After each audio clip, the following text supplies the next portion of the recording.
Hey there, I'm Coach CJ from FitTRAC. We help busy parents and professionals over 40 become happier, healthier, and stronger by developing sustainable eating and exercise habits from the comfort of their own home. And today, I'm here to talk about 2 ways to prevent muscle injuries.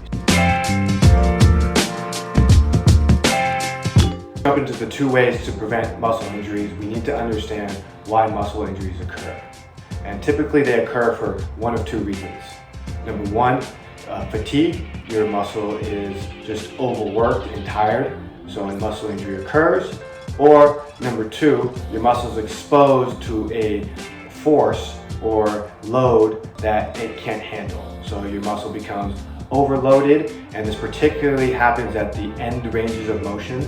So when you stretch out the muscle and it's at its weakest, most vulnerable point, that's typically when injuries are going to occur. So for these 2 best ways to prevent muscle injuries, we're going to talk about those 2 things: how to manage your fatigue and also how to create strength at the end ranges of motions where your muscles are most vulnerable. So the number 1 way to prevent muscle injuries is to manage your fatigue. And this means your cumulative fatigue, not just your exercise-induced fatigue. So maybe you have a stressful week at work, you're not sleeping well, and you plan on working out later on in the evening. This is when you might want to implement live to fight another down mentality. That means your goal is to, maybe you're not going to score a touchdown on this next workout, but you want to make it to the next day, the next play, and still continue to move forward progressively, right? Not take a step backwards. So in football, we call that live to fight another down. So how would you apply that to your workout? So you've had a stressful day, you've had a lot of cumulative fatigue. You might go into the workout knowing that you're going to go about 75% of your normal intensity. So instead of lifting the 10-pound dumbbells, you're going to lift the 8-pound dumbbells today. Instead of doing the prescribed 20 reps, you're going to do 15 reps today. And that's a good way to stick with your routine, keep up your consistency, but live to fight another down and manage your cumulative fatigue, not just go all or nothing with your workout. So you're staying consistent as well as making sure you're not taking a step back by creating an injury. So the number 2 way to prevent muscle injuries is to build strength at your end ranges of motion where your muscles are most vulnerable. So when people think about this, they typically will look to do your traditional static stretching. But traditional static stretching doesn't build strength. What traditional static stretching typically does is it tells your nervous system that it's okay for your body to access certain ranges of motion, right? That your body can safely access those ranges of motion, but it doesn't build strength in those ranges of motion. So there's a difference between having access to a range of motion and having control and strength at an end range of motion. So what I'm going to teach you today is 2 stretches where you can take your traditional static stretching, turn it into active stretching, and use that to build strength at the end ranges of your motion and prevent muscle injury. And before we get to those 2 stretches, if you're enjoying this video and learning something, make sure to hit that like button down below, subscribe to our channel, and share this with your friends. What I'm about to show you is how to turn a traditional static hamstring stretch into an active stretch to develop strength at the end range of your motion and prevent muscle injuries. So what I have right now is just a strap. You can use a belt, you can use anything really that's strong enough for you to put a little force into it, right? I have it wrapped around my foot. I'm gonna lay back and go into my traditional hamstring stretch with this leg relatively safe, my other leg extended, and then I'm just gonna relax into that stretch for about 20 seconds typically.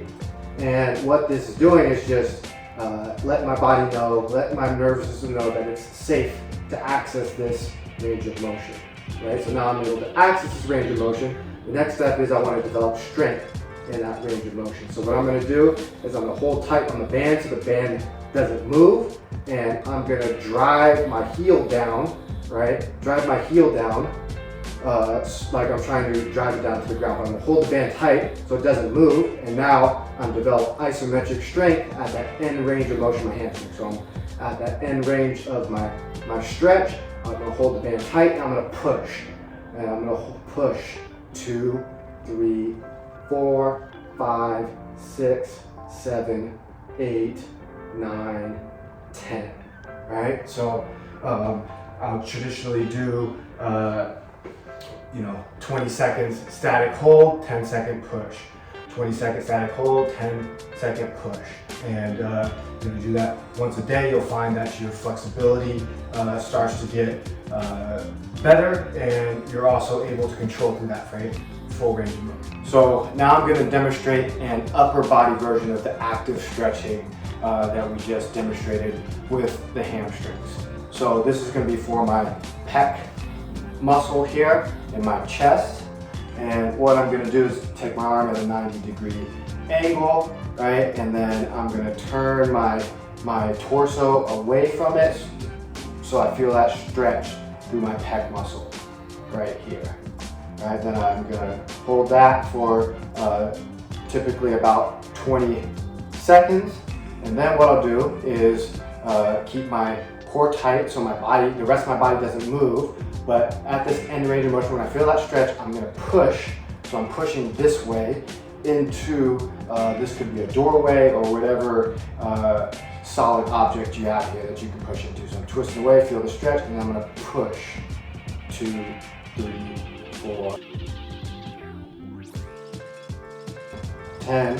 All right, then I'll relax and kind of twist away from that stretch a little bit more, so I feel a little bit more stretch through that pectoral muscle.